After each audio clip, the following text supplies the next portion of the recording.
سابق صدر آصف علی زرداری کا کہنا ہے کہ 2 ماہ میں الیکشن نہیں کرا سکتے، الیکشن تب ہوں گے جب میں کراؤں گا، یعنی ملک کے 25 کروڑ لوگوں کو حق نمائندگی کب ملے گا یہ فیصلہ زرداری صاحب کریں گے۔ آئین پاکستان الیکشن کروانے کے لیے کیا کہتا ہے اس سے کوئی فرق نہیں پڑتا، کیونکہ الیکشن اس وقت ہوں گے جب زرداری صاحب چاہیں گے۔ Supreme court of Pakistan election کے حوالے سے جو بھی فیصلہ دے دے اس سے کوئی فرق نہیں پڑتا، کیونکہ الیکشن اس وقت ہوں گے جب زرداری صاحب چاہیں گے۔ الیکشن کی تاریخ دینا الیکشن کمیشن کی ذمہ داری ہے، لیکن اس سے کوئی فرق نہیں پڑتا کیونکہ الیکشن اس وقت ہوں گے جب زرداری صاحب چاہیں گے۔ دیوالیہ ہوتی معیشت کو بچانے کے لیے نئے عوامی مینڈیٹ کے ساتھ نئی حکومت اس وقت منتخب ہوگی جب زرداری صاحب چاہیں گے۔ یہاں سوال یہ ہے کہ ایک ایسا ملک جو شدید سیاسی اور معاشی بحران سے گزر رہا ہے، کیا اس کی قسمت کا فیصلہ ایک فرد واحد کرے گا؟ سابق صدر آصف علی زرداری نے یہ بھی کہا کہ ہمارے دور میں زر مبادلہ ذخائر 24 ارب ڈالرز ہو گئے تھے، اب معیشت سنبھال کر زر مبادلہ ذخائر 100 ارب ڈالرز تک پہنچاؤں گا۔ یاد رہے کہ آصف زرداری سن 2008 سے 2013 تک پاکستان کے صدر رہے۔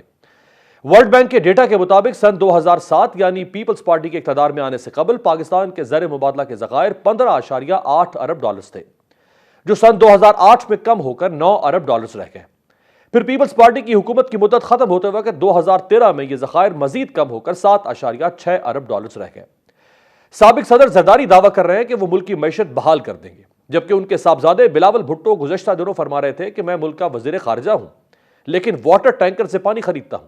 یاد رہے کہ گزشتہ 15 سال سے سندھ میں بلا شرکت غیر پیپلز پارٹی کی حکومت ہے، تمام اختیارات اور وسائل اس کے پاس ہیں، لیکن اس کے باوجود بھی یہ حال ہے کہ پاکستان کے معاشی ہب کراچی میں پینے کا پانی تک میسر نہیں۔ لیکن زرداری صاحب کا دعویٰ ہے کہ وہ زر مبادلہ کے ذخائر 100 ارب ڈالرز تک پہنچائیں گے۔ سندھ بھر میں ہزاروں گھوسٹ سکولوں اور گھوسٹ اساتذہ کی کہانیاں سامنے آتی ہیں۔ حیدرآباد جیسے بڑے شہر میں کوئی یونیورسٹی نہیں، زمینی حقائق اور اعداد و شمار پیپلز پارٹی کی کارکردگی کی گواہی دے رہے ہیں، لیکن زرداری صاحب کا دعویٰ ہے کہ وہ اقتدار میں آنے کے بعد سب کچھ اچھا کر دیں گے۔ زرداری صاحب کے حالیہ بیانات اور اس وقت جس طرح زرداری صاحب نے پنجاب میں بیٹھک لگا رکھی ہے، اہم ملاقاتیں کر رہے ہیں، اس سے لگتا ہے کہ پیپلز پارٹی ایک بار پھر اقتدار میں آنے کے لیے انتظامات مکمل کر چکی ہے۔ اقتدار کے حصول کے لیے سب فریق اپنا اپنا کھیل کھیل رہے ہیں، لیکن دوسری طرف نوجوان اور خواتین جو کہ کسی ملک کا سب سے قیمتی سرمایہ ہوتے ہیں، چین اور کوریا جیسے کئی ملکوں کی چکا چوند ترقی نوجوانوں اور خواتین ہی کی بدولت ہے۔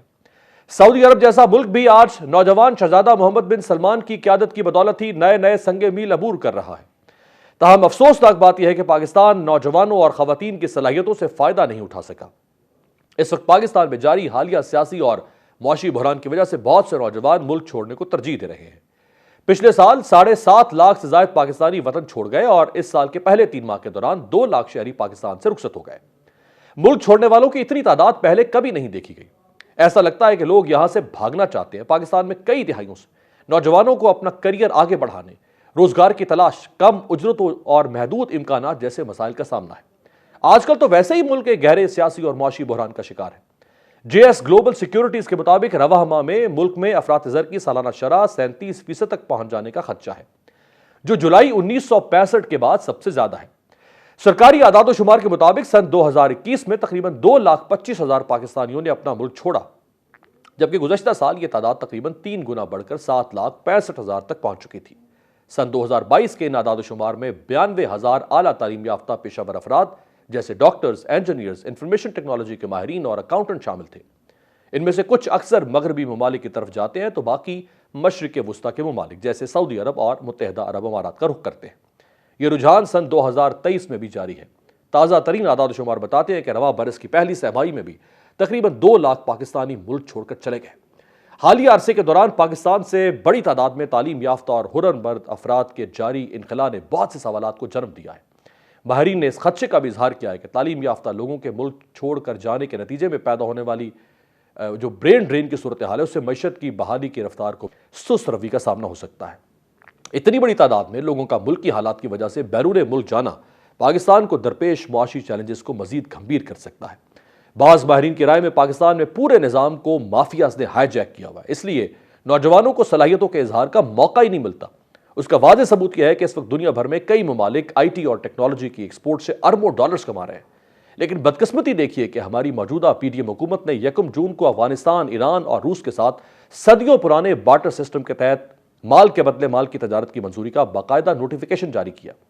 ایک رپورٹ کے مطابق پاکستان کے 60% سے زیادہ نوجوان ووٹرز ابھی بھی فیصلہ سازی کا حصہ نہیں ہے، لیکن یہ کون سوچے گا؟